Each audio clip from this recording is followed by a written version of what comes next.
Hey everyone, welcome back to Wealth for You, your home for Singapore-focused dividend investing and passive income strategies. So, big alert for Singapore income investors.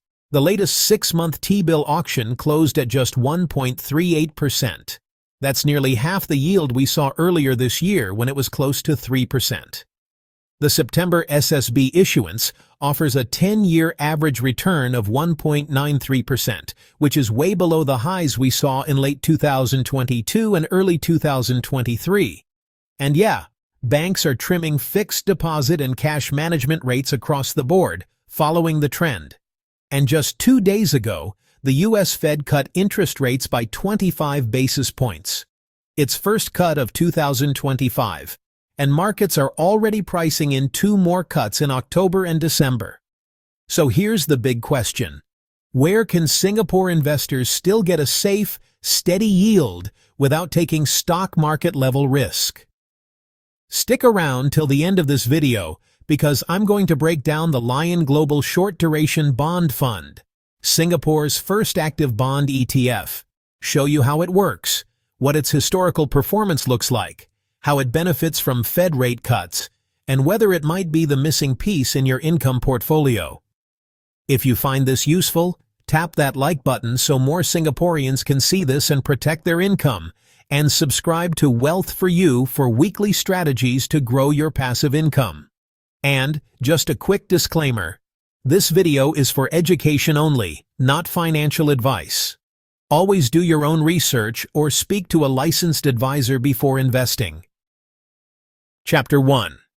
Fed's First Rate Cut of 2025.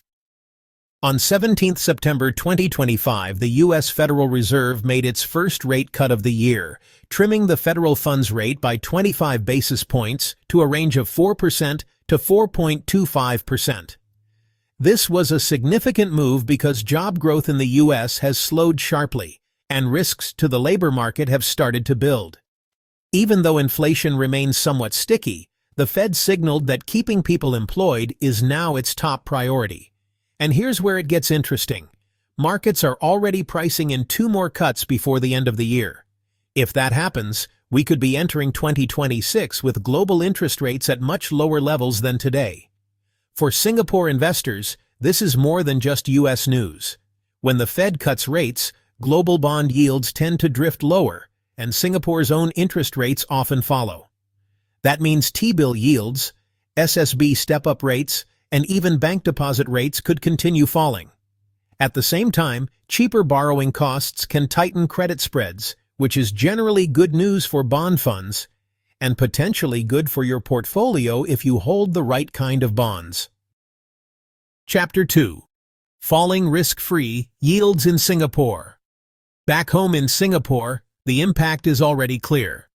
The latest 6-month T-bill auction closed at just 1.38%, less than half of what we were getting earlier this year when yields were near 3%. The September Singapore savings bond issuance isn't much better. Its 10-year average return came in at 1.93%, far below the levels we saw in late 2022 and early 2023. And it's not just government bonds. Banks have been quietly trimming their fixed deposit rates, and even popular cash management accounts are offering less.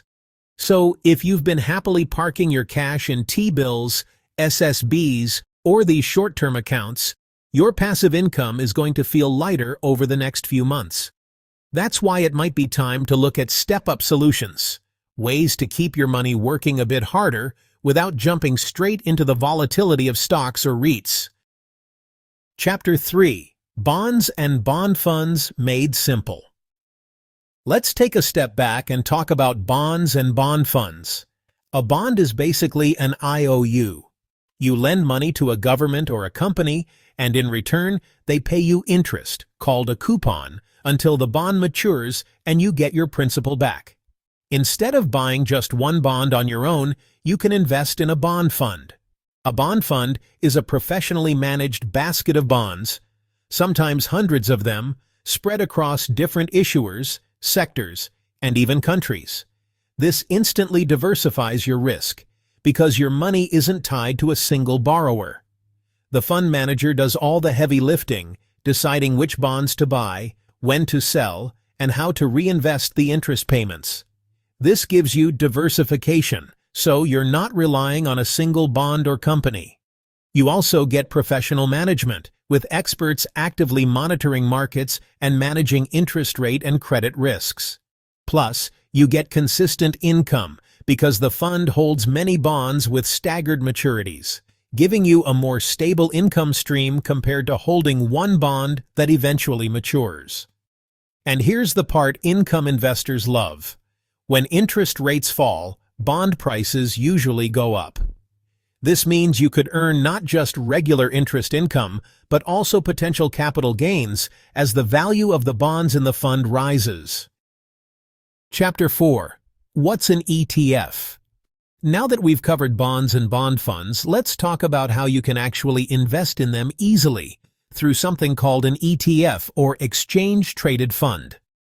Think of an ETF as a wrapper that holds a basket of investments, whether it's stocks, bonds, or even commodities.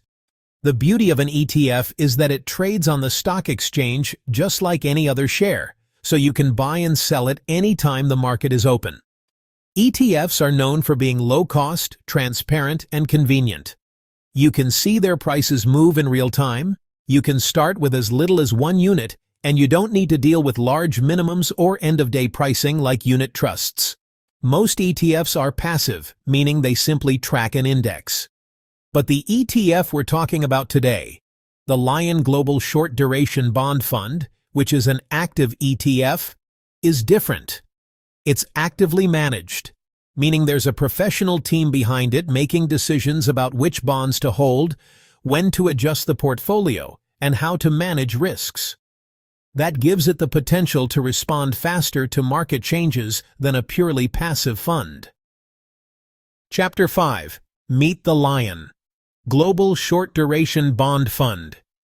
Now let's talk about the star of today's video, the LionGlobal Short Duration Bond Fund. This fund is no newcomer. In fact, it's been around since 1991 and is actively managed by LionGlobal Investors, one of Singapore's most established fund managers. As of July 2025, the fund holds a well-diversified portfolio of 227 bonds, with about 40% exposure to Singapore issuers and the rest spread across other developed markets. Its weighted yield to maturity sits around 3.18%, giving investors a healthy return compared to today's shrinking T-bill and SSB rates. The fund's average duration is just 2.25 years, meaning it's less sensitive to sudden interest rate swings than longer-term bond funds. Its average credit rating is A-, which puts it firmly in the investment-grade space, giving you comfort that it's holding relatively high-quality issuers. From a sector perspective, it leans into financials and real estate, which together make up more than half of the portfolio.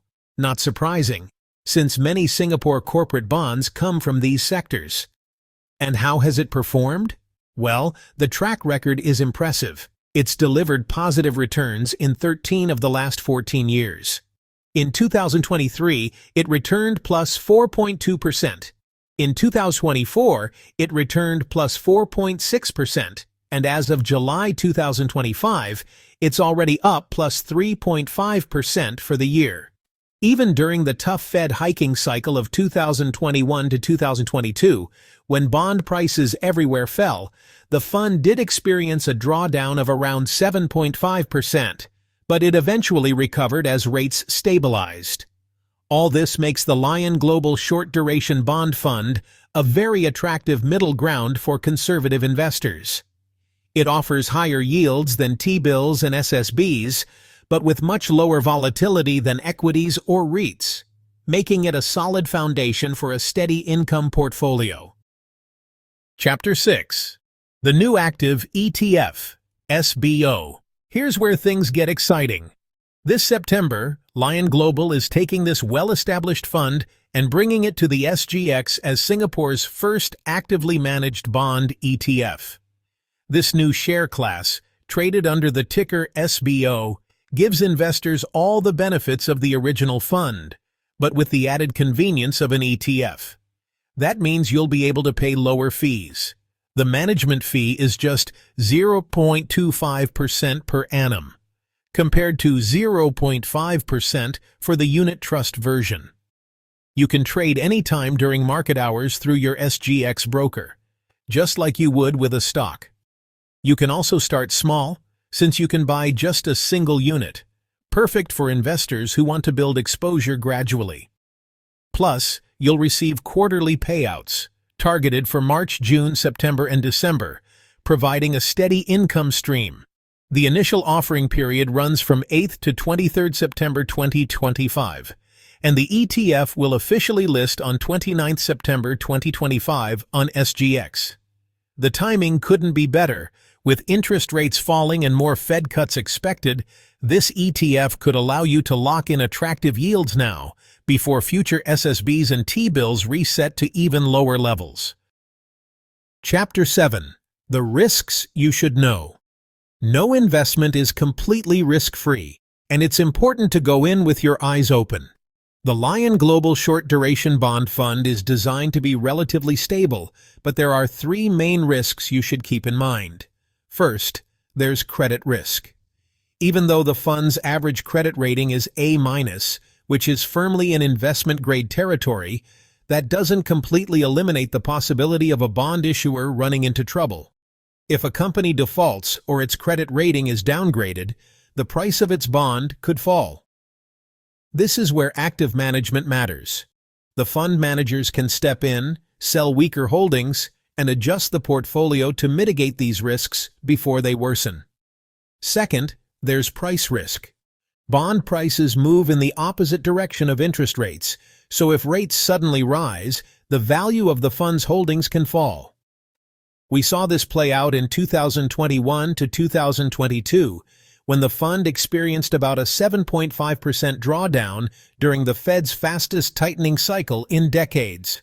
The good news is that this fund has a shorter duration, which makes it less sensitive to rate moves compared to long-duration funds. But the risk isn't completely gone. And finally, there's liquidity risk. This is especially relevant in the early days of a brand new ETF. While ETFs are generally easy to buy and sell, trading volume might be thin at launch. That's why it's smart to use limit orders, where you set the maximum price you're willing to pay. This helps you avoid getting caught by a wide bid-ask spread. Over time, as the ETF gains popularity and more investors come in, this risk usually fades. Overall, while these risks are real, they are generally less severe than the ups and downs you'd see with equities or REITs. For conservative investors, this fund still represents a balanced way to earn income while keeping volatility manageable. Chapter 8. Why conservative income investors should care. If you're a conservative investor trying to navigate 2025 and 2026, you've probably noticed that your usual safe havens, SSBs and T-bills, are paying you less and less. They're still the safest option, but with yields falling fast, the income they provide may not be enough to keep up with your needs.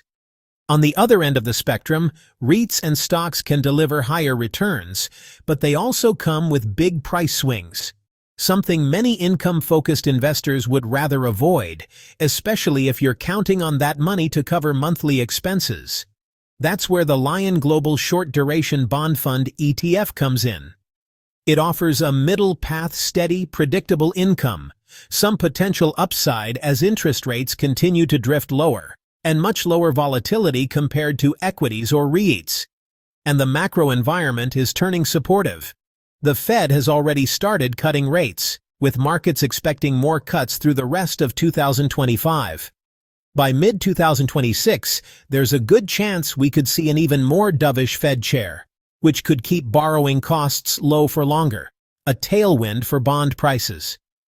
For conservative Singapore investors, this could be an ideal moment to start building or topping up your bond allocation, using an ETF like SBO to diversify your income stream and smooth out the ride. Final thoughts and what you can do. So let's bring it all together. We've seen that T-bills, SSBs, and even bank deposit rates are falling as the Fed begins its rate cut cycle. We've also talked about how bond prices typically rise when rates drop, and how the LionGlobal Short Duration Bond Fund, soon available as the SBO ETF, gives you a professionally managed, diversified way to capture that upside while earning steady income. For conservative Singapore income investors, here's my take. First, keep your safety net. Maintain a cash buffer in SSBs or T-bills so you have liquidity and peace of mind. Second, build your bond sleeve. Consider adding SBO ETF as part of your fixed income allocation. This can smooth your returns and benefit from falling rates over the next few quarters. Third, balance for cash flow. Pair it with REIT ETFs or dividend-paying stocks to create a portfolio that generates consistent income and still grows over time. This isn't about chasing the highest yield. It's about creating a cash flow-rich portfolio that pays you reliably, no matter what the Fed does next. If you found this video helpful, smash that like button so more Singaporeans can see this and make smarter income decisions. Subscribe to Wealth for You and hit the notification bell for weekly strategies on building passive income and navigating Singapore's market. And tell me in the comments, will you be subscribing to the new LionGlobal Short Duration Bond ETF when it lists? I'd love to hear your thoughts.